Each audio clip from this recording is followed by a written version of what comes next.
Thank you so much for such a wonderful introduction. Uh, और thank you Rishi hood university team for giving me this platform जो आज हम लोग बात करने वाले हैं। मैं दिल्ली आया था, मेरी बुक लॉन्च थी चाणक्याज इंटेलिजेंस। ये इंटेलिजेंस सीरीज की दूसरी बुक है। The first one was Rishi intelligence. So मेरी जो यात्रा है वहाँ से मैं एक्सप्लेन करना चाहूँगा कि मेरा एकेडमिक बैकग्राउंड नहीं है जो भी मैं लिख रहा हूँ, ठीक है। मेरा एंटरप्रेन्योरशिप का बैकग्राउंड है। सो 6 साल पहले मैं एग्रीकल्चर नेचुरल फार्मिंग में मैं आता हूँ, और जो स्कूल ऑफ थॉट्स है जितने फार्मिंग के ऊपर पूरे इंडिया में, उन सारे पर काम करता हूँ। स्टार्ट होता है कि zero budget natural farming Subhash Palekar ji, and Homa farming, या थ्रू आउट वर्ल्ड जितनी भी प्रैक्टिसेस चल रहे हैं, ठीक है। And every set of school of thoughts वो फेल कर रहा है झारखंड में। मैं झारखंड से हूँ, और फिर पता चलता है कि एग्रो क्लाइमेटिक जोन 20 से ज़्यादा है इंडिया में। सो इट्स लाइक उसका जो पूरा कॉन्टेक्स्ट है, मतलब soil science, micro climate, everything is bit different. लेकिन एक दिमाग में बात आई कि 300 ईयर्स से हम कह रहे हैं इंडस्ट्रियल रेवोल्यूशन का इम्पैक्ट है, और भारत एक कृषि प्रधान देश कह रहे हैं, वो अलग बात है कि वो नगर प्रधान ही रहा था। लेकिन अगर कृषि प्रधान रहा है तो टेक्स्ट क्यों नहीं है एग्रीकल्चर के ऊपर? And again Ayurveda is telling कि वो पंच महाभूत आधारित होता है, त्रिदोष फ्रेमवर्क होता है उसमें, वात पित्त कफ होता है। वो ये नहीं कहता कि ये बॉडी के लिए हम लिख रहे हैं। जब वो स्टार्ट होता है, उसकी जो मेटाफिजिक्स है वो 5 बेसिक जो तत्व हैं उस पर ऊपर बात करता है। तो 5 बेसिक तत्व से तो प्लांट भी बने हैं। So if Ayurveda is not the pseudo science, अगर उसके प्रिंसिपल्स सही हैं तो आयुर्वेद के सारे फ्रेमवर्क्स एंड सॉल्यूशन पौधे पे भी काम करेंगे। इफ वी कैन कैरेक्टराइज कि वात पित्त कफ एक पार्टिकुलर सिचुएशन में पौधे का क्या है। एंड सो उस खोज के दौरान मुझे जो पुस्तक मिली उसका नाम था वृक्ष Ayurveda, Ayurveda for the plants, not from the plants. कि हम हर्बल मेडिसिन की बात नहीं कर रहे। ये टर्म जब आता है तो बहुत लोग को लगता है कि ओके, पेड़ों से हम कुछ हर्ब्स की लेने की बात कर रहे हैं। Vriksha Ayurveda term is there. So Vriksha Ayurveda की we are applying tridosha framework, वात पित्त का framework for the plants to resolve the issues of the plants. So एक इंडियन नॉलेज सिस्टम, भारतीय नॉलेज सिस्टम आ गया हमारे बॉटनी के लिए, हमारे एग्रीकल्चर के लिए। कि जब हम कह रहे हैं कि प्रोडक्शन नेचुरल फार्मिंग में हम नहीं बात कर सकते, बट भारतीय समाज कह रहा है कि नहीं, प्रोडक्शन की भी हम बात करेंगे, क्योंकि पॉपुलेशन आज के समय में ज़्यादा नहीं, पहले भी ज़्यादा थी। एंड क्योंकि नगर प्रधान है तो फूड प्रोडक्शन हमेशा कुछ लोगों को करना पड़ेगा। एंड देन दी पशु आयुर्वेद टेक्स्ट ऑल्सो केम, कि गायों को हम आयुर्वेद से कैसे ठीक करें, ठीक है। सो आयुर्वेद के जो पूरे ब्रॉडर डायमेंशन है, ये जब ग्रंथों में मैं गया, चरक संहिता एंड सुश्रुत संहिता, वहां पर नहीं मिल रहा पौधों के लिए। एंड दैट्स वेयर मेटाफिजिक्स, मतलब उससे भी ज़्यादा फाउंडेशनल साइंस की ओर हमें जाना पड़ा। मतलब ये अप्लाइड साइंस है, Ayurveda is the applied science. और वहाँ पर एंट्री होती है दर्शन शास्त्र की, कि इफ़ यू नो दी वैशेषिक दर्शन, ठीक है। और फिर जो मुझे विस्मित करता वो करता था कि ये फिलोसफिकल सोसाइटी ऑफ इंडिया इसके अंडर है, या फिलॉसफी डोमेन में ये पढ़ाई जा रही है। अब आप देखिए, जब हम ब्रह्मांड के कॉस्मोलॉजी की बात करते हैं वो तो थियोरेटिकल फिजिक्स में पढ़ाई जाती है, तो ये हमारे फिलॉसफी में थी। न्याय दर्शन जो हम कहते हैं, लॉजिक सिस्टम, उसको भी हम फिलॉसफी में पढ़ा रहे हैं। Yoga part of psychology, it was also there in philosophy. So जो कैटेगरी है, बिकॉज ऑफ कि दर्शन शास्त्र को फिलॉसफी डोमेन में पढ़ाया जा रहा था, तो उसका जो काइंड ऑफ जो एक लेंस है, जिस लेंस से हम उस डोमेन या सब्जेक्ट को देख रहे हैं, वो उसको इनहेंस नहीं कर रहा। और फिर क्योंकि मुझे वृक्ष आयुर्वेद को डेवलप करना था फॉर प्लांट्स, क्योंकि कुछ श्लोक मिल रहे थे, तो दर्शन शास्त्र के स्टडी में मैं गया, जस्ट टू डेवलप कि जो हमारा मॉडल है school of thought of organic farming है, उसको हम डेवलप करें। और जो एंटरप्रेन्योरियल जर्नी जो मैं जी रहा था, लगभग 75 विलेजेस, 20,000 फार्मर्स से हमारा डायरेक्ट इंटरेक्शन रहा। और फर्स्ट थ्री ईयर जो है वो एकदम फेल्ड था। मतलब बेस्ट ऑफ बेस्ट मॉडल्स हम अप्लाई कर रहे थे, काम कर रहा था, बट इकोनॉमिक फिजिबिलिटी नहीं आ रही थी। एक ऐसा भी सिचुएशन आ रहा था। एंड देन द अर्थशास्त्र केम, कि चाणक्य के अर्थशास्त्र में, क्योंकि सीताध्यक्ष नाम का एक पूरा एक चैप्टर है कि एग्रीकल्चर से रिलेटेड जो एग्री बिजनेस है उसका इंडियन मॉडल क्या है। एंड आईआईएम में जब सेशन करने हम लोग जाते थे, तब वहाँ जब एज ए ऑडियंस में रहता था तो वहाँ पता चला कि केस स्टडी जो है पॉवर्टी की 2019 तक हम इंडिजिनस केस स्टडीज पढ़ा ही नहीं रहे थे। पॉवर्टी के बारे में पढ़ा रहे हैं, सो अफ्रीकन पॉवर्टी है एंड इट मीन्स भारत के बाहर की बात हम कर रहे हैं। तो प्रॉब्लम स्टेटमेंट भी बाहर का है और फ्रेमवर्क जो सॉल्यूशन का फ्रेमवर्क है वो भी भारत के बाहर का है। इसलिए वो अच्छा होते हुए भी जब हम अप्लाई कर रहे थे तो वो काम नहीं कर रहा।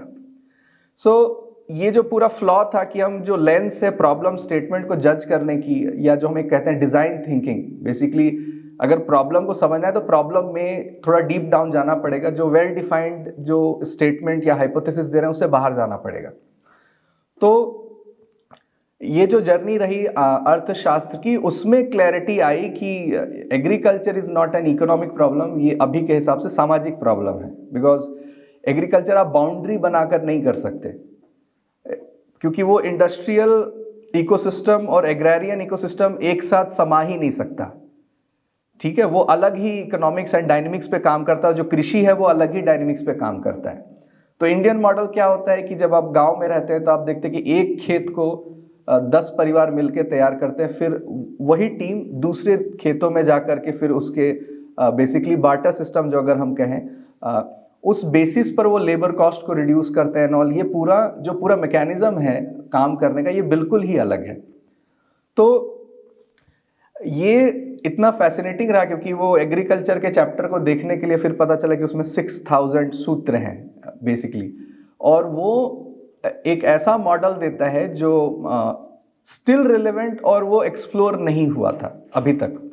2-3 हिंट्स मुझे या हम सभी को मिले कि ब्यूरोक्रेट्स को पॉलिटिशियन बनना चाहिए, ये चाणक्य कहते हैं। अमात्य मतलब मंत्री नहीं होता है, अमात्य मतलब एडमिनिस्ट्रेटर होता है।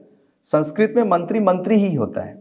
सो प्रमोटेड ब्यूरोक्रेट्स ही मिनिस्टर बनते थे। ये हमारे सभ्यता में 2500, 2700, 3000 वर्ष पूर्व हो रहा था। मतलब बहुत ही लिटरेट बेसिकली लीडर्स जो हैं हमारे रहे, और वो एक्सपीरियंशियल उनकी जो पूरी जर्नी रही उस डोमेन की, और वो उसके मिनिस्टर बनते हैं। जैसे अश्विनी जी को अभी हम देखते हैं या एस जयशंकर जी को, तो एक एग्जाम्पल है कि ये चाणक्य मॉडल ऑफ गवर्नेंस हम फॉलो कर रहे हैं। तो उसमें जब गवर्नेंस में जैसे एग्रीकल्चर को मैं यहाँ पर एक लाइन बोल के एंड करता हूँ कि जो डिस्ट्रिक्ट हॉर्टिकल्चर ऑफिसर होता है अभी के समय में, तो उसमें हम देखते हैं अकाउंटेबिलिटी उसकी नहीं है। आचार्य चाणक्य कह रहे हैं कि अगर क्रॉप फेल हुआ, नेचुरल कैलामिटी और डिजास्टर को छोड़ करके अगर कोई भी और कारण है तो he will be the responsible होगा कोई भी क्रॉप फेलियर का। तो ये जो अकाउंटेबिलिटी है, ये अकाउंटेबिलिटी इंश्योर करता है कि पूरा जो व्यवस्था है वो कैसे चलेगी। अब ये वो क्यों डिफाइन करते हैं, अगर श्लोक से मैं इसको बताऊं, वो कहते हैं 7 लाइंस में कहते हैं कि सुखस्य मूलम धर्म, सुख का जो मूल है वो धर्म है। ठीक है, अब ऋषिहुड में तो मुझे शायद नहीं बताने की आवश्यकता धर्म के बारे में, लेकिन जो आसान भाषा में जो मैं लोगों को बताता हूँ कि आप धर्म कांटा क्यों देखते हैं लिखा हुआ, जब वेइंग मशीन होता है ट्रक्स का, तो उसमें हिंदी में लिखा होता है धर्म कांटा। मतलब जो वेइंग कर रहे हैं वो एथिकली होगा, उस मेजरमेंट में हम कोई एरर नहीं करेंगे। तो धर्म एक सेंस में एथिक्स आता है। फिर हम कर्तव्यों की बात करते हैं कि वैद्य जो है वो मेडिसिन से प्राणों की रक्षा करेगा, और जो क्षत्रिय है युद्ध में लड़ करके शत्रु को परास्त करके अपने प्रजा की रक्षा कर रहा है, तो ये उसका कर्तव्य, वो क्षत्रिय धर्म है। तो धर्म क्या होता है, जो असाइंड ड्यूटी होता है उसको जो पालन करता है सही तरीके से, उसको भी हम कहते हैं कि वो धार्मिक है। ठीक है, और ये वर्ड ऐसा है कि इस पे इतना बोझ है अपने आप को एक्सप्लेन करने की, और इतना इसका कॉन्टेक्स्ट है कि मिस इंटरप्रेट हुआ है। तो एक बेसिक जो डाउट आता था बचपन से ही कि हर हिंदी वर्ड का इंग्लिश हो कैसे जाता है। इसके 2 कारण हो सकते हैं, या तो वो सिविलाइजेशन इतनी एडवांस है जो हमारे सारे एक्सपीरियंसेस को एक्सप्लेन कर सकती है, सारे इंट्रिकेसीज, सारे डिटेल्स को समझ सकती है, एसेस कर सकती है, एनालाइज कर सकती है, या जब वो ट्रांसलेट कर रहे हैं तो रिडक्शनिस्ट अप्रोच में वो अपनी बात कर रहे हैं और हमारे डिटेल्स को वो समझ नहीं रहे हैं। उसमें वो जाति का ट्रांसलेशन जब कास्ट होता है तो प्रॉब्लम होती है, धर्म का बेसिकली जब रिलीजन होता है तो प्रॉब्लम होता है। लेकिन धर्म में आप देखेंगे, धर्म में सबसेट में जाते जाते, भक्ति मार्ग में जाते जाते फिर रिजिडिटी डालेंगे, देन रिलीजन आएगा। सो धर्म इज ब्रॉडर अम्ब्रेला, जिसमें फाउंडेशनल चीजें जो हम कहते हैं कि जो धारण किया हुआ है जिसने पूरे ब्रह्मांड को, वहां से हम धर्म शब्द का प्रयोग करते हैं। तो जो सस्टेनेबल डेवलपमेंट वर्ड आता है कि जो रियो डी जेनेरियो में 1992 में हुआ कि हमें रिसोर्सेस का ऐसा यूटिलाइजेशन करना है कि फ्यूचर जनरेशंस के लिए भी बचा रह जाए। That is the very basic definition of sustainable development. इसका संस्कृत करेंगे तो वो धार्मिक डेवलपमेंट आएगा, बिकॉज सस्टेनेंस की बात कर रहे हैं कि हम जो है जो फाउंडेशन है उसको ना बिगाड़े और ये जो सृष्टि है वो चलती रहे आगे। तो सुखस्य मूलम धर्म, सुख का मतलब प्रॉस्पेरिटी का मूल है धर्म। अब धर्म का जब डेफिनेशन हम क्लियर कर लेते हैं तब पता चलता है अच्छा प्रॉस्पेरिटी तब आएगी जिसको जो असाइंड ड्यूटी दी गई है वो पहले ढंग से करे, अकाउंटेबिलिटी आ गई, सोशल हार्मनी आ गई, एथिकल हो गया। तो ये सारा जब होगा तब प्रॉस्पेरिटी आएगी। फिर वो कहते हैं धर्मस्य मूलम अर्थः।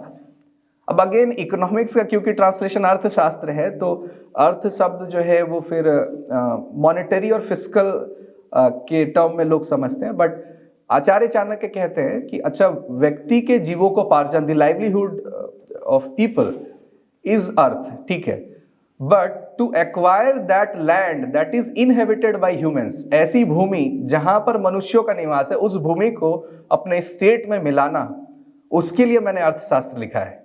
So power, politics and economics, ये सब आ जाएगा अर्थ शब्द के डायमेंशन में।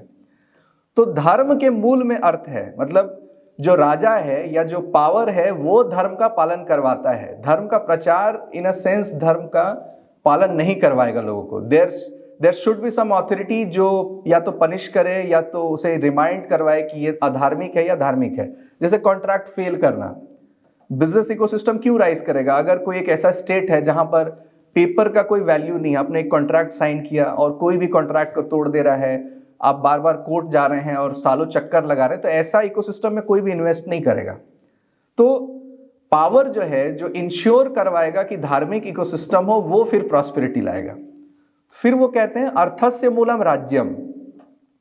अब क्योंकि मैं झारखंड से आता हूं तो और बिहार का पार्ट रहा था, तो बिहार का एक हमारे अंदर एक सेंस रहता है कि ये बर्बाद क्यों हुआ, या इसकी जो अवस्था है, जब हम चाणक्यास इंटेलिजेंस बात कर रहे हैं, जहां पर इस गवर्नेंस मॉडल को लिखा गया वहीं पे लीस्ट गवर्नेंस अगर हम कहें रिलेटिवली वो अभी भी है। मतलब धनानंद का जो बेसिकली साम्राज्य था, जिसको देख करके आचार्य चाणक्य आते हैं और फिर चंद्रगुप्त मौर्य उस बच्चे को फिर राजा बनाते हैं। तो वहां पर हमने देखा कि 22 साल में 22 मुख्यमंत्री बने, एक फेज था 22 ईयर्स और 22 चीफ मिनिस्टर्स। तो करप्ट स्टेट होना एक प्रॉब्लम है और स्टेट ही नहीं होना, हर साल बदलना, this is a different kind of a problem. या स्टेट की आइडियोलॉजी ना होना, जैसे कि कोई कंट्री है जहां वहां शरिया गवर्नमेंट हो कि डेमोक्रेसी हो कि किस फेडरल गवर्नमेंट हो, किस टाइप की गवर्नमेंट है उसी की क्लैरिटी नहीं है और वो तुरंत कोलैप्स कर जा रहा है या सिविल वॉर में या हाईजेक हो जा रहा है। तो एक स्टेबल स्टेट जो है वहां पर पावर रिजाइड करता है।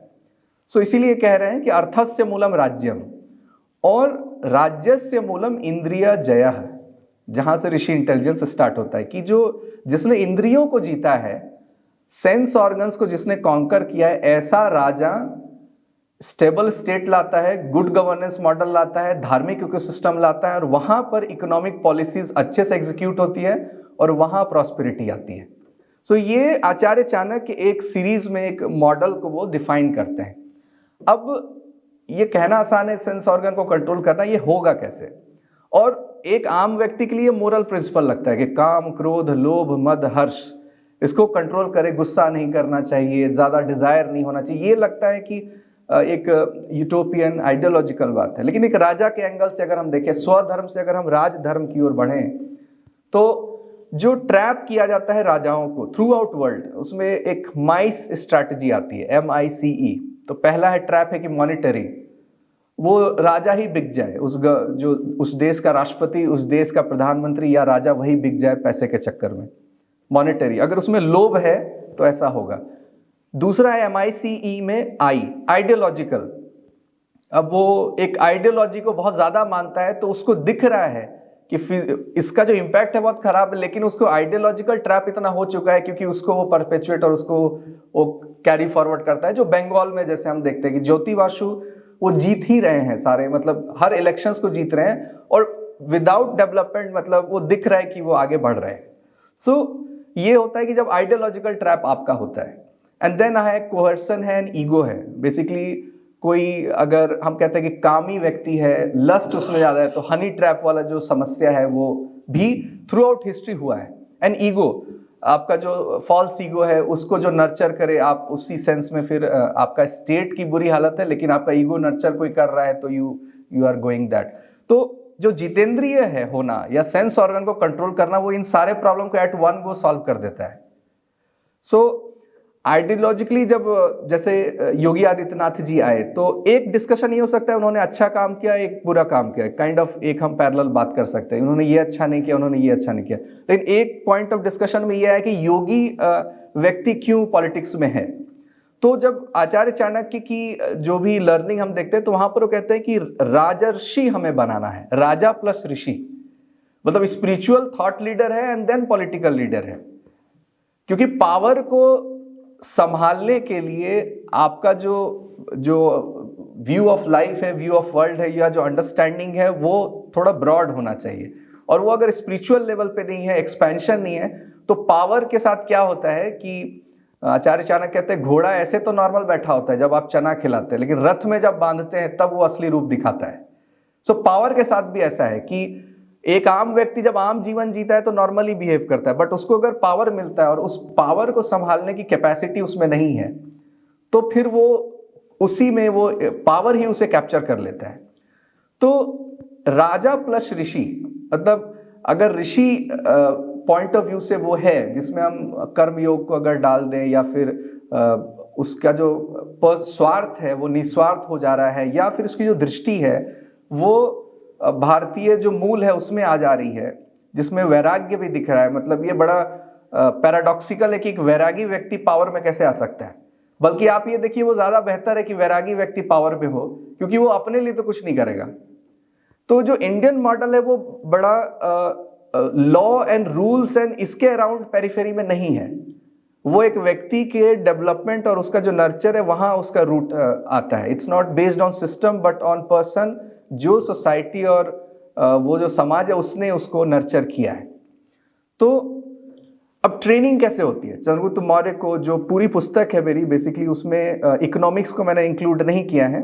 उसमें मैंने देखा है कि वो चंद्रगुप्त को सिखा क्या रहे हैं, ये पार्ट बहुत ज़्यादा मिसिंग रहे, क्योंकि ये 2 पेज में एंड हो जाती है, तो फिर टैक्सेशन एंड ऑल वो सारी बातें होती है। लेकिन आचार्य चाणक्य 4 नॉलेज सिस्टम को लॉक करते हैं राजा के लिए। उसमें पहला कहते हैं अन्वीक्षकी, दूसरा है त्रयी, तीसरा है वार्ता, एंड फोर्थ वन इज दंड नीति। ठीक है, ये 4 जो है मुझे राजा को सिखाना है, या जिसको राजा बनाना है उसे ये सिखाना है। तो एलिजिबिलिटी क्या होगी? भारत में एलिजिबिलिटी एक बेसिक कहते हैं श्रुतिधर होना चाहिए, ऐसी एलिजिबिलिटी कि जो मैं कह रहा हूं, जो वो सुन रहा है, उसकी स्मृति में कम से कम चली जाए, वो बातों को भूलने ना लगे। ये एक एलिजिबिलिटी होनी चाहिए कि उसमें रिसेप्शन पावर एटलीस्ट होने चाहिए। ठीक है, तो इसमें जो आसान है वहां से स्टार्ट में करता हूं। वार्ता, वार्ता इज जिसमें कृषि है, पशुपालन एंड वाणिज्य है, 3 है डोमेन, ट्रेड है, agriculture and life stock. Economics की समझ उन्होंने पूरा बता दी। सो इकोनॉमिक्स की हिंदी क्या होनी चाहिए थी? वार्ता शास्त्र। जो अर्थशास्त्र है, बेसिकली वार्ता शास्त्र इज मोर सुटेबल कि हम इकोनॉमिक्स का हिंदी वो करें। अर्थशास्त्र is something politics, polity, governance, economics, power सब आ जाएगा उसके अंदर। फिर वो दंड नीति बताते हैं। अब दंड नीति क्या है कि एक कह रहे हो कि व्यक्ति की क्षमा, राजा की क्षमा और संत की क्षमा तीनों अलग होती है।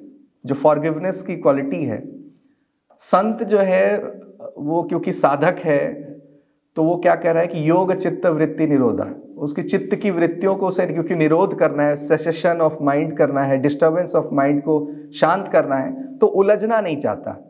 तो वो कहेगा हिंसा परमो धर्मा, है ना, वो फिर क्षमा करेगा, वो फॉरेस्ट चले जाएंगे, तो उसकी क्षमा अलग है।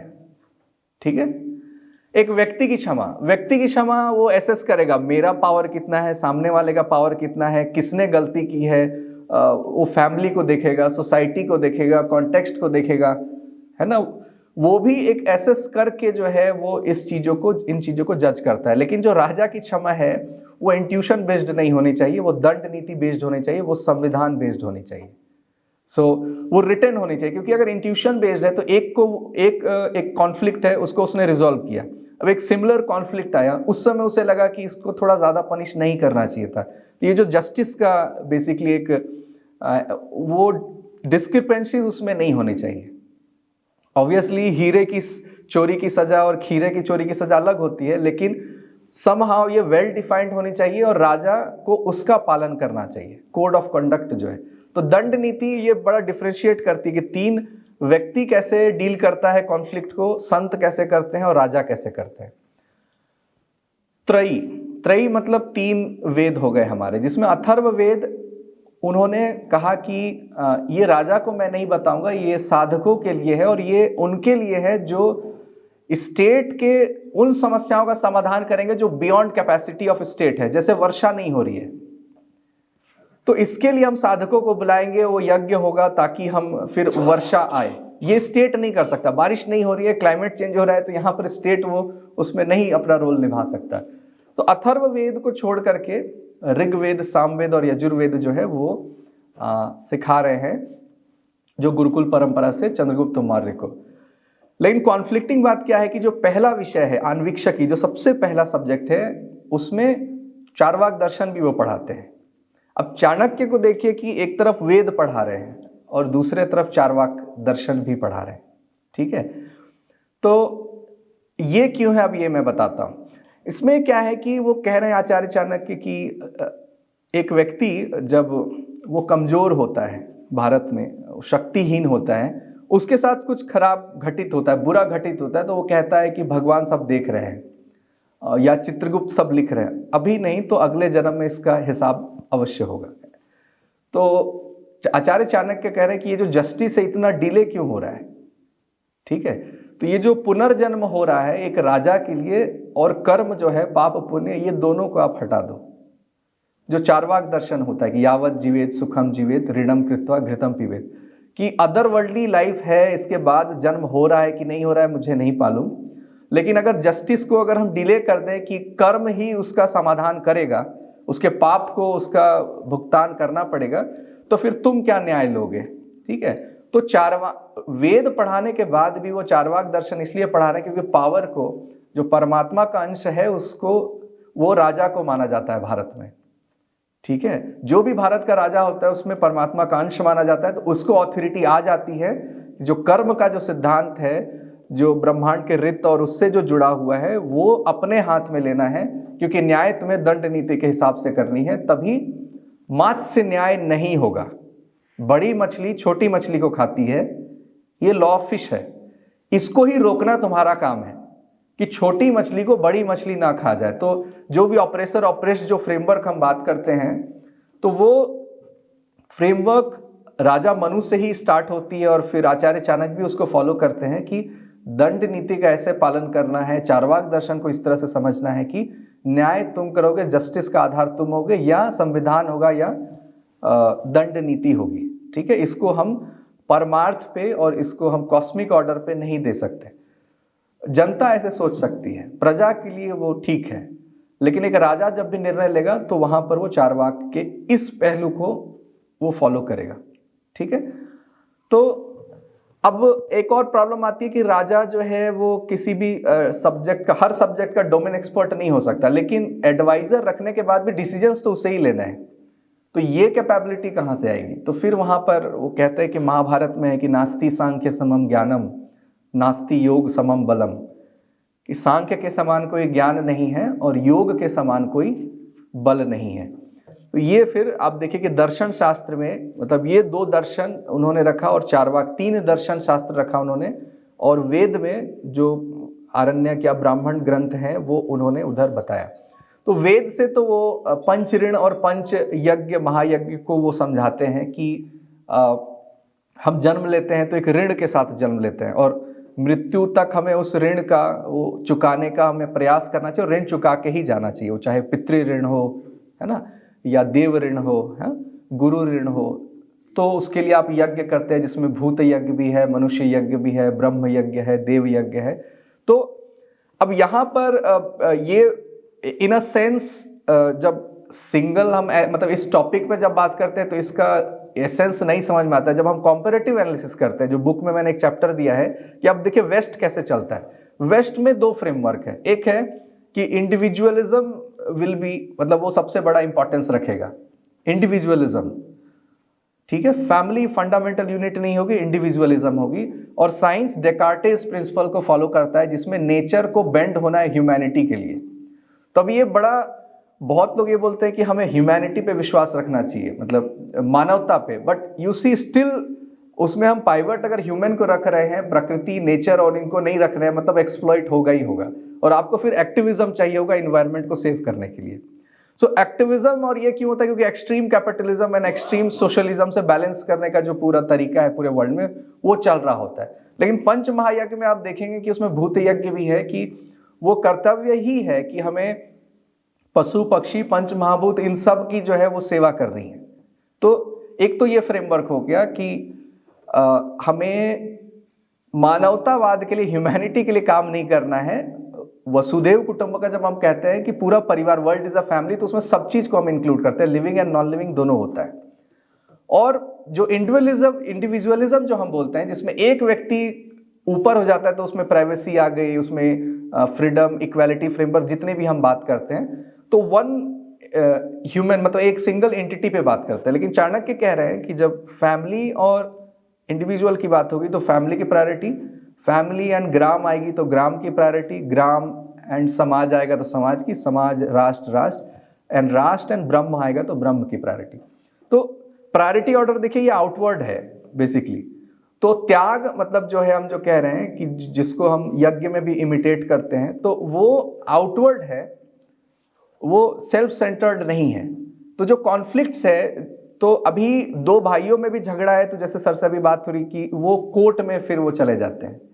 पहले के जो कॉन्फ्लिक्ट हैं, पहले वो फंडामेंटली जो है कि फैमिली में रिजॉल्व हो रहे हैं, क्या तो जॉइंट फैमिली का जो एक बेनिफिट मिल रहा है, फिर समाज में, फिर पंचायत में, देन वो फिर बाहर जो है फिर कोर्ट सिस्टम में जाता है। तो अभी जो हम कहते हैं कि 5 करोड़ केस पेंडिंग है, ये जो कॉन्फ्लिक्ट्स है, क्योंकि state is trying to apply law and governance for each individual, not even कि एक फैमिली पे, एक ईच इंडिविजुअल।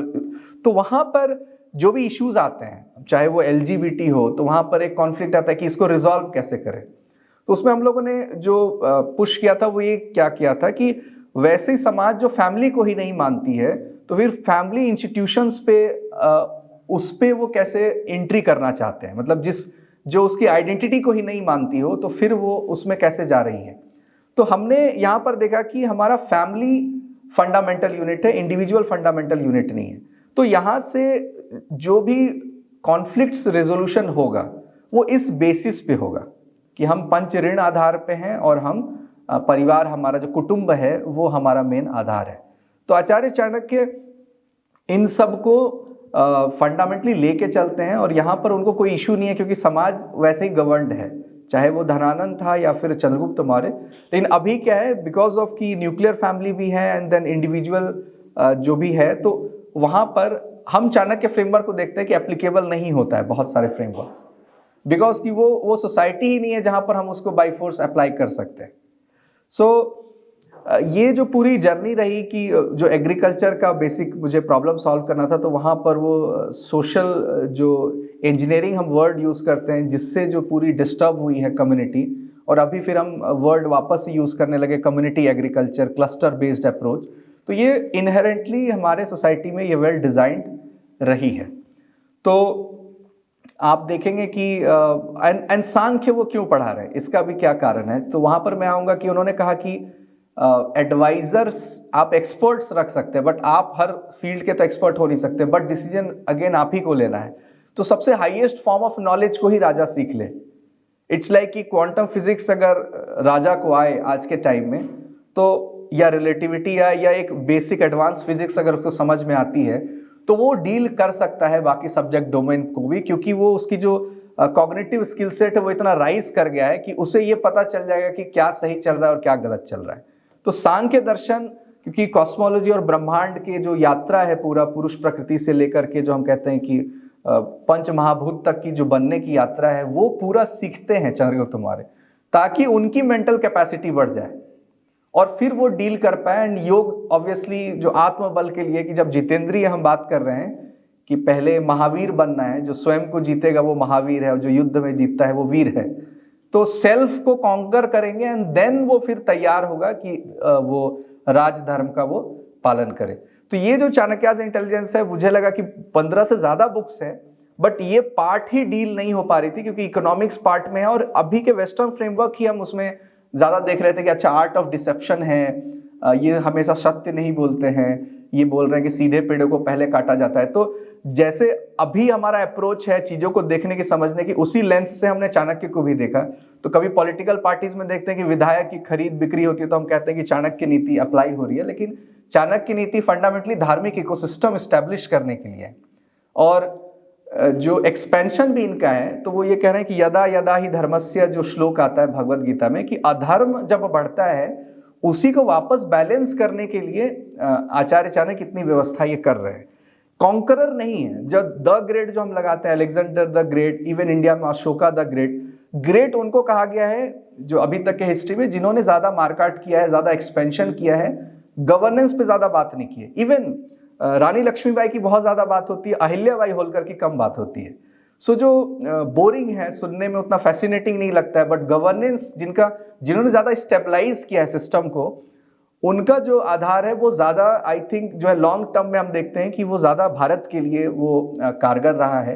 तो ये जो पूरी यात्रा मेरी रही चाणक्य की, ये बहुत ही, ये जो 6000 सूत्र हैं इसमें कई शानदार श्लोक है, सूत्र है जो आज के लिए भी बहुत ज्यादा आई थिंक जो हम कहते हैं कॉन्टेम्परेरी प्रॉब्लम को सॉल्व करने की कैपेबिलिटी रखती है। अगेन जो 4 उपाय बोलते हैं, साम दाम दंड एंड भेद, सो इसमें साम पर ज्यादा बात नहीं हुई कि समझाते कैसे हैं, कन्विंस कैसे करते हैं।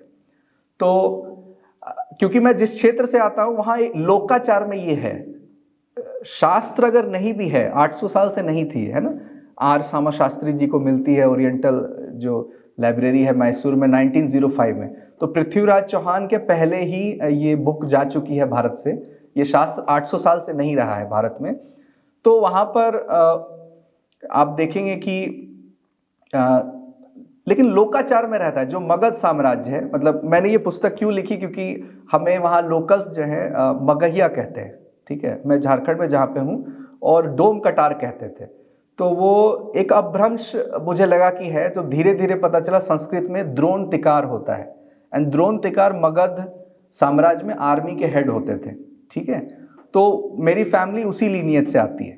एंड वहाँ लोकाचार में हमें ये पता चला कि जो हम साम बात करते हैं, आप देखिएगा बिहार झारखंड के जो लोग होते हैं, एक बुरी आदत जैसी दिखेगी, टू द पॉइंट नहीं बात कर रहे हैं, है ना। जब भी कोई विषय बात करनी हो तो उसमें वो कहते हैं कि साम में पहले बॉन्डिंग बनानी होती है। पहले आप ये बात करते हैं आप कहाँ से हैं, आपकी भाषा क्या है, पूर्वजों से संपर्क बनाते हैं, ठीक है। फिर म्यूचुअल बेनिफिट्स की बात करते हैं, फिर लास्ट में डील होने के बाद ये कहते हैं कि आप ही सब कुछ है, मतलब हम तो कर ही नहीं रहे। तो ये जो अप्रोच है, ये साम में आचार्य चाणक्य पूरा लिखते हैं कि जो 12-15 मेथड हैं कि अपने बातों को समझाना है, कन्विंस करना है, तो उसका तरीका डायरेक्ट अप्रोच से नहीं हो सकता। तो कॉन्फ्लिक्ट को कैसे समझाना है, समझा करके वो अप्रोच भी बहुत ज्यादा रहा है। और वो कह रहे हैं कि दंड और भेद को फैमिली में नहीं अप्लाई करना है, वो राजनीति नहीं, वो कूटनीति हो जाती है। राजनीति राजाओं के लिए है, पॉलिटिक्स कम्युनिटी और फैमिली में नहीं करनी चाहिए, क्योंकि उससे समाज जो है ब्रेक होता है और प्रॉब्लमेटिक होता है राष्ट्र के लिए, ठीक है। तो यहाँ पर मैं अंत करना चाहूँगा। जो मेरी समझ रही है इसमें, इस पुस्तक को लिखने में और पढ़ने में, कि जो धार्मिक इकोसिस्टम है, या जो कल जो एक सौभाग्य हुआ हमारा कि 500 वर्षों बाद अयोध्या नगरी में जो रामलला जी की मूर्ति की प्राण प्रतिष्ठा हुई, तो धार्मिक इकोसिस्टम, जब भी हम शब्द प्रयोग करेंगे, धर्म का प्रयोग करेंगे, तो वो पूरे समाज और पूरे पेरिफेरी को प्रॉस्पेरिटी की ओर ही ले जाता है। इसके रिडक्शनिस्ट ट्रांसलेशन जो है वो थोड़ा कंफ्यूजन पैदा करते हैं, और वही वॉर ऑफ नैरेटिव्स में यूज हो जाते हैं। तो आचार्य चाणक्य कहते हैं कि जब भी कॉन्फ्लिक्ट होता है तो 4 प्रकार के शत्रु होते हैं 4 प्रकार के। पहले हैं शत्रु जिनका जो बीज है वो आपके राष्ट्र के अंदर होंगे, उसको नर्चर करने वाले बाहर के होंगे, मोटिवेट करने वाले। दूसरे होंगे जो बाहर उसका बीज होगा, नर्चर करने वाले आपके राष्ट्र के अंदर होंगे।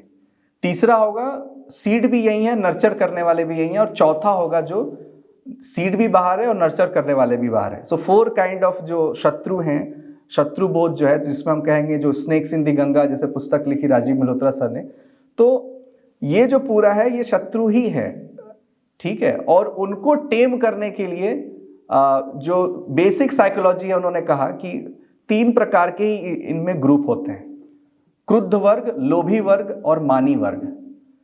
अब ये 3 वर्ग आपके राष्ट्र में भी होते हैं और बाहर भी होते हैं।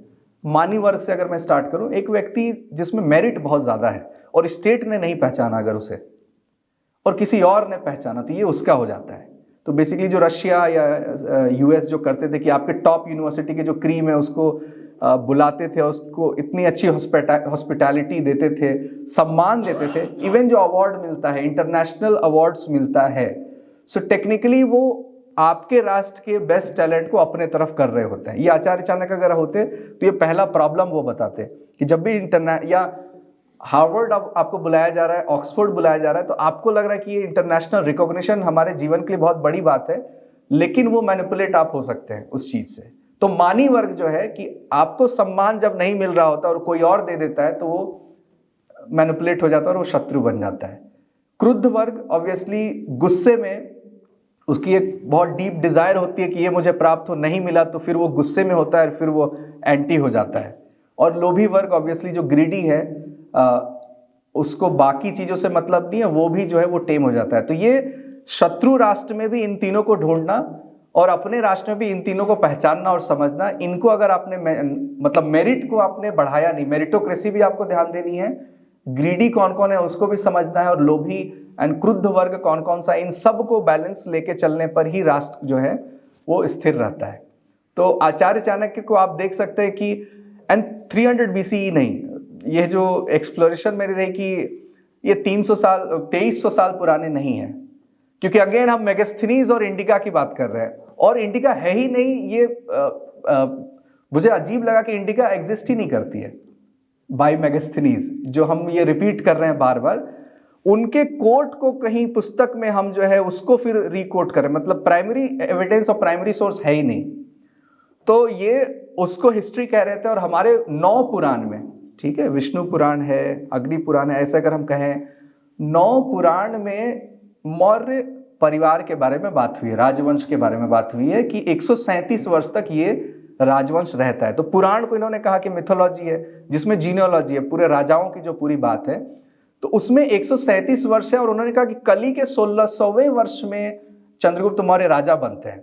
और अभी अगर हम कहें कि 5000 कुछ साल जो बीते हैं, तो उसमें अगर हम माइनस करें तो 3500 ईयर ओल्ड आते हैं चंद्रगुप्त मौर्य। तो पूरा टाइमलाइन ही एक अलग निकल के आया। और तो फिर ये सेंड्रोकोटस कौन है, तो फिर IIT खड़गपुर ने एक टीम जो एक्सकेवेशन करती है, तो वो चंद्रकेतु नाम का एक राजा है जो कोलकाता से 35 किलोमीटर दूर एक आर्कियोलॉजिकल पूरा मॉन्यूमेंट है, वहां पर चंद्रकेतु गढ़ हम उसे कहते हैं। तो Chandraketu sound similar to Sandrocottus rather than Chandragupta and Sandrocottus, और वो 2300 साल पहले हुए हैं। सो इट्स लाइक बहुत सारी चीजें हैं जो करनी बाकी हैं, एंड इसलिए आर्कियोलॉजिकल एविडेंस आपको चाणक्य के और इसके नहीं मिलते, क्योंकि ये काइंड ऑफ जो हम इंडस वैली और उसके कॉन्टेम्पररी साल की बात कर रहे हैं, ठीक है। सो आई थिंक आपके समय का मैंने सदुपयोग किया। आपने 1 घंटे, सर ने बताया कि क्लास को डिसॉल्व करके ये सेशन हुआ है, तो आप सभी को बहुत बहुत धन्यवाद ध्यान से सुनने के लिए। आपके कोई प्रश्न है तो आप पूछ सकते हैं, Q&A। चाणक्य के पहले जो शुक्राचार्य या बृहस्पति की बुक है, उसमें दंड नीति और वार्ता के बारे में सिर्फ बात हुई है, जब राजा को ट्रेनिंग की बात कर रहे हैं। तो चाणक्य त्रयी जो लाते हैं ट्रेनिंग में, वो क्यों, उसका कुछ रीजन दिया है उन्होंने? जो मैंने कहा कि वेद आधारित ही समाज है। हाँ, वे हाँ एक्सप्लिसिटली ट्रेनिंग देम इन त्रयी। लेकिन मेरा जो इंट्यूशन है वो मुझे लगता है कि वो मर्यादा को समझाने का तरीका था कि किस मर्यादित होकर कैसे राज करेगा? इसमें जो हम लोग कहते हैं कि जैसे एक घड़ा है, तो घड़े को बनाने के लिए आप अंदर से भी सपोर्ट देते हैं और बाहर से भी देते हैं। तो law and rules and regulation से सोसाइटी को आप सिर्फ कंट्रोल नहीं करते। अगर सोसाइटी अंदर से सेल्फ इवॉल्व्ड नहीं है तो आप एक एक पर्सन को कितना पनिश करोगे? Law should be the last mean to govern people. तो वो चाणक्य को शायद दिखता है कि और दूसरा ये अन्वेषिकी को हम थियरी ऑफ कॉजालिटी इंटरप्रेट कर सकते हैं।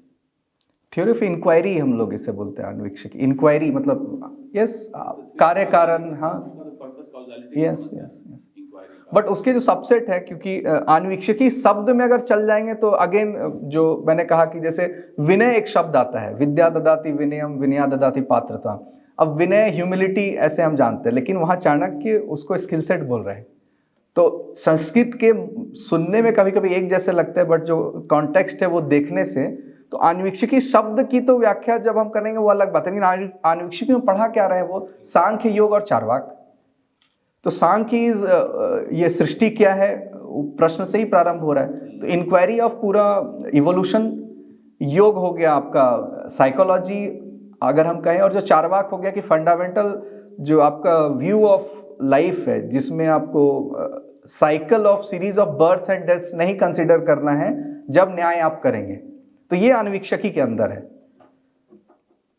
एक और क्वेश्चन है, but if someone else has question then आप इसका रेफरेंस दे सकते हैं क्या आपने वृक्ष आयुर्वेद और जी। पशु आयुर्वेद बोला है, मतलब उनकी क्या है? यस, वृक्ष आयुर्वेद यूके की बॉटलियन लाइब्रेरी में 20 साल पहले मिलती है, वायल नेने जी को, ठीक है। वहाँ पर तो वृक्षायुर्वेद शब्द जो है वराह मिहिर की बृहद संहिता में है 55 चैप्टर में। फिर चक्रपाणी मिश्र ने लिखा विश्व वल्लभ, जो महाराणा प्रताप जी के काल में हुए। तो ये वर्ड बहुत प्रचलित था, लेकिन पूरा एक टेक्स्ट जो इसी पे हो, अब एग्रीकल्चर तो आपको अग्नि पुराण में भी और अथर्ववेद में भी 5-6 श्लोक मिलेंगे, लेकिन सिर्फ एक्सक्लूसिव टू एग्रीकल्चर हो या बॉटनी हम कहें तो वो सुरपाल द्वारा लिखी हुई, पाल वंश के समय आई थिंक वो है, जो 1000 वर्ष से ज़्यादा का समय है, वो आती है भारत। और फिर Asian agri history foundation and Pantnagar university they carry forward की उसका ट्रांसलेशन हो इंग्लिश में एंड हिंदी में। और मेरी जो एग्रीकल्चर की यात्रा वही है, उसमें कुणप जल है जिससे ये सारे फर्मेंटेड सॉल्यूशन निकले हैं। पूरे इंडिया में जितने भी वो गोबर, गौमूत्र, गुड़ और ये जो मिक्स करके बनाते हैं, खाद बनाते हैं, वो वृक्षायुर्वेद के कुणप जल में मिलता है। सो आई वॉज उसको एग्जीक्यूट मैंने किसानों के साथ किया और वो आज भी वो काम किया। सो दैट्स हाउ कि एक पुराना टेक्स्ट का क्या रेलिवेंस है आज के टाइम में भी। और वो ऑर्गेनिक फार्मिंग फिर काम किया, जो पूरी यात्रा थी ढूंढने की। तो वृक्षायुर्वेद के अगर मैं बेसिकली पूरा अगर एक सब्जेक्ट डोमेन बोलूँ, नॉट द बुक, तो उसके अंदर बहुत सारी पुस्तकें, कृषि पराशर पहले से है, ठीक है, जिसमें ज्योतिष, गणितीय ज्योतिष, फलित ज्योतिष नहीं, गणित, मैथमेटिकल कैलकुलेशन, जिसके आधार पर बीज को रोपना और कटाई कब करनी है ना, गौ का कैसे पालन करना। फिर कश्यप कृषि शुक्ति, ऋषि कश्यप की, ठीक है, वराहमिहिर की बृहद संहिता, फिर सुरपाल की वृक्षायुर्वेद, फिर उपवन विनोद, फिर हो गए विश्व वल्लभ। तो ऐसे लगभग 12 ग्रंथ हैं टोटल जो ऑन एग्रीकल्चर एंड बॉटनी है हमारे पास। और जो अभी वर्ल्ड में जो बेसिकली एग्रीकल्चर को उन्होंने इंडस्ट्रियल मोनोकल्चर से मिला दी, ये एग्रीकल्चर नहीं है, ये मोनोकल्चर है। और जिसे ये अब कहते हैं integrated farming, that is farming basically भारतीय कृषि, ठीक है। What was the name of the book which you said that was in the Mysore library which went out of Bharat even before Prithviraj? अर्थशास्त्र, यस। सर मेरा एक question था, आपने जब कॉन्टेम्पररी प्रॉब्लम्स की बात की तो उस वक्त में एक एग्जांपल लिया आपने, जैसे एलजीबीटीक्यू का, और आपने एक लाइन बोली कि जो लोग इंस्टीट्यूशंस को नहीं मानते हैं फिर उसी इंस्टीट्यूशन का पार्ट बनना चाहते हैं। तो आपको क्या लगता है कि ऐसा क्यों है? मतलब ओके उनके पार्ट पे कि ओके करना है या ये एक सोची समझी? ओके अच्छा, कुछ पार्ट जो एकेडमिया में अभी नहीं आया है। जैसे एकेडमिया में हम सोशलिज्म और कैपिटलिज्म को अलग पोल अपार्ट समझते हैं, है ना, कि कार्ल मार्क्स है, लेनिन है, स्टालिन है, तो ये समाजवाद के प्रणेता हैं, और ये जो कैपिटलिस्ट होते हैं, बिजनेसमैन होते हैं, ये दोनों एंटी होते हैं, लेकिन ये दोनों साथ काम करते हैं। बेसिकली एकेडमिया में ये बात नहीं बताई जाती। अब जैसे मैं बताऊं कि अगर फैमिली ब्रेक होगी तो 2 फ्रिज आएगा। सो कंज्यूमरिज्म और बढ़ेगा। इस बात को आप समझिए। पहला तो ये है ना कि प्रोडक्ट्स हम ज़्यादा अगर बेचना है, अगर $500 बिलियन की इंडस्ट्री है तो 5 मिलियन पुश करते हैं टू क्रिएट न्यू मार्केट। जैसे फेमिनिज्म मैं बताऊं आपको, सही है गलत है वो अलग पार्ट ऑफ डिस्कशन है। उन्होंने बोला कि कुक्ड फूड कब खत्म होगा, जब फीमेल जो है घर से बाहर निकलेंगी, एंड देन पैकेज फूड और इंडस्ट्री आएगी। तो फेमिनिज्म को उन्होंने पुश किया। फिर जो मिस वर्ल्ड मिस यूनिवर्स का जो पूरा कॉन्सेप्ट है कि कॉस्मेटिक्स का सेल कैसे राइज होगा, अगर वो कंपटीशन हम कराएंगे, देन जहां रेसिज्म नहीं भी है वहां गोरा काला कैसे आएगा। सो ये जो एलजीबीटी है उसमें ये है कि बाय बर्थ हम पेशेंट कैसे बना सकते हैं। मतलब फार्मा इंडस्ट्री का अगर मैं बोलूं कि एक है प्रॉब्लम को सॉल्व करना, बट बाय बर्थ ही अगर हम कंफ्यूजन क्रिएट करें एंड इसको एक मूवमेंट दें, तो जो सर्जरी है, बॉडीली सर्जरी है, उसके बेसिकली पेशेंट्स बढ़ेंगे। एंड पावर का भी एक रोल है, डिसरप्ट करने के लिए एक रोड पे फोर्स चाहिए बेसिकली। एक टाइम में वो जो एक्सप्लॉइटेड लेबर्स थे इंडस्ट्रियल रिवॉल्यूशन के टाइम में वो आए, है ना। एक टाइम में इस्लामिस्ट हम बोल सकते हैं, एक टाइम में कम्युनिस्ट बोल सकते हैं। तो इस टाइम में क्या है कि एवरीवन की अब सब जो है वर्ल्ड व्यू, सबको अब गूगल पे सब कुछ है, सब अब समझ सकते हैं आइडियोलॉजी को। तो अभी जो आइडियोलॉजी है कि ये फैमिली को ब्रेक करना बेसिक है। एक ग्रुप आई थी यूएस के एजुकेशन डिपार्टमेंट से, झारखंड भी विजिट उन्होंने किया था। तो उन्होंने एक सर्वे किया था, बहुत अच्छे से किया था सर्वे, कि ये कोविड के क्राइसिस में बेसिकली डेथ रेट इतनी कम क्यों है और पोस्ट कोविड इनके जीने का मतलब बेसिकली कारण क्या है, इच्छा शक्ति क्या है।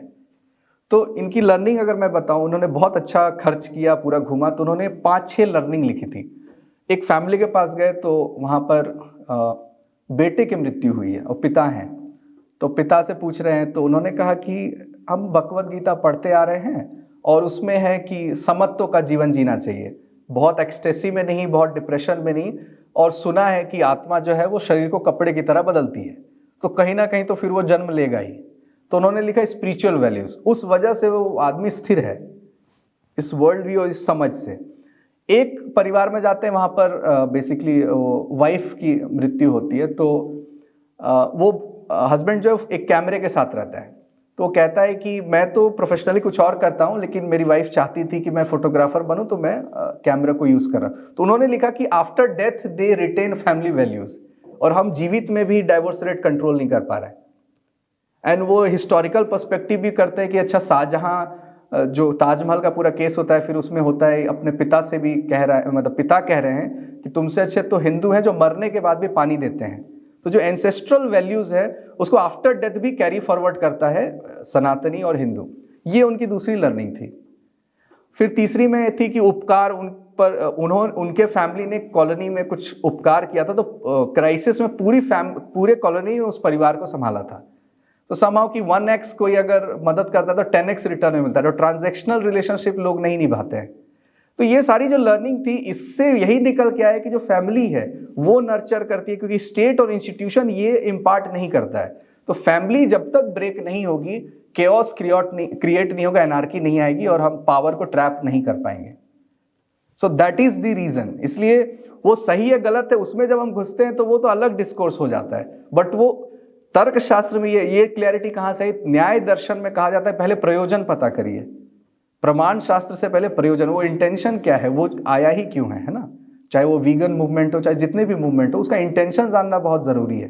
एंड देन उसके फिर सही और गलत में आने से वो फिर पता चलता है बाद में। ये 5 ऋण की जो बात कर रहे हैं चाणक्य, इसका कुछ मेटाफिजिकल फाउंडेशन दिया है कि क्यों ऐसा फ्रेमवर्क उन्होंने डेवलप किया? अच्छा, चाणक्य ये बात नहीं कर रहे, चाणक्य वेद की बस बात कर रहे हैं। वेद में जब परमार्थ की बात हो रही है या ब्रह्म की बात हो रही है, वो राजधर्म के लिए वो उसकी शिक्षा नहीं दे रहे हैं। राजधर्म के लिए जो प्रैक्टिकल एस्पेक्ट है, मतलब सोसाइटी में लोगों को कैसे बिहेव करना है, वो पार्ट ही वो हमारा इंटरप्रिटेशन था। क्योंकि जो राजधर्म है वो सोसाइटी से इंटरेक्ट करती है ना, वो पारमार्थिक सत्य पे, इंक्वायरी पे नहीं जाती है, व्यवहारिक सत्य पे रहती है। तो वो वेद से मूलतः यही आता है कि आपको त्याग की भावना रखनी है, आपको वर्ल्ड को फैमिली मानना है और प्रायोरिटी ऑर्डर में आउटवर्ड जाना है। जब भी बिगर, जो हम बोलते हैं कि बिगर गोल के लिए, ग्रेटर गुड के लिए आप जो डिसीजन लेते हैं, तो वहां पर वो वेद हमें बताता है।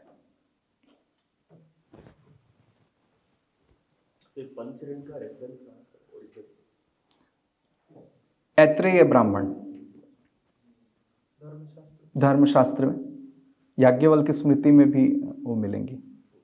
बल्कि धर्मशास्त्र ही एक ऐसा है जो सबसे बल्कि और उस पर अभी तक सबसे कम काम हुआ है। मतलब आपको अगर उसके पीएचडी और सब दिखेंगे तो हमेशा 80 साल 100 साल पुराने दिखेंगे, because it is very much complicated. और धर्म का भी है कि वो डायनेमिक होता है। कौन सा धर्म कब अधर्म बन जाए ये लोग बता नहीं रहे। जैसे मनुस्मृति का भी क्लेम है या कहीं भी क्लेम है, तो वो बड़ा स्टैटिक मानते हैं कि ये तो कमांडमेंट्स की तरह है। बट भारत में या महाभारत कहता है कि तर्को अप्रतिष्ठा, मतलब धर्म की जब हम डिफाइन करेंगे तो तर्क अप्रतिष्ठित है उसमें, क्योंकि ये समय स्थान उसके हिसाब से बदल जाता है। और सदाचार धर्म ये सब अलग चीज है। अच्छा बिहेव करना ये धर्म इससे जुड़ा हुआ नहीं है। जैसे युद्ध में वो भी धर्म आ जा रहा है कि जब अधर्म है तो उसको समाप्त करने के लिए आप युद्ध कर रहे हैं। तो धर्म डायनेमिक है और उस समय के महापुरुष जिस पथ पे चले हैं उसका अनुसरण करना एक आसान बात में वो कहते हैं कि यह धर्म है। तो धर्मशास्त्र में पढ़ने में भी ये समझना है कि ये किस कालखंड का लिखा हुआ है। कि हमारे पास अगर लैब नहीं था, हमारे पास इंस्ट्रूमेंट नहीं था, तो हमने इतने आयुर्वेद कैसे लिखा। ठीक है, तो जो ईगो होता है, जो अहम होता है, प्राइड होता है, ये सबके लिए कॉमन होता है। जो यूथ है उसको भी एक एक्सक्लूसिविटी चाहिए कि उसको अब बात करना है कि हम लोग बेसिकली जब विश्वगुरु शब्द प्रयोग करें तो क्यों रहे, तो उस पार्ट में वो जरूर जाता है कि हमें एक्सप्लेन करो कि अग्निहोत्र क्यों एग्रीकल्चर में हेल्प कर रहा है। सो प्रैग्मेटिक जो मतलब काम करता है, जो भी प्रैक्टिकल जो एस्पेक्ट है उसमें इंटरेस्ट रहता है, वो तो हमने देखा है बिल्कुल रहता है। और मेटाफिजिकल एक्सप्लेनेशंस और उसमें जब जाते हैं तब वो आइदर कॉम्प्रिहेंड नहीं कर पाते या इंटरेस्ट लूज कर देते हैं।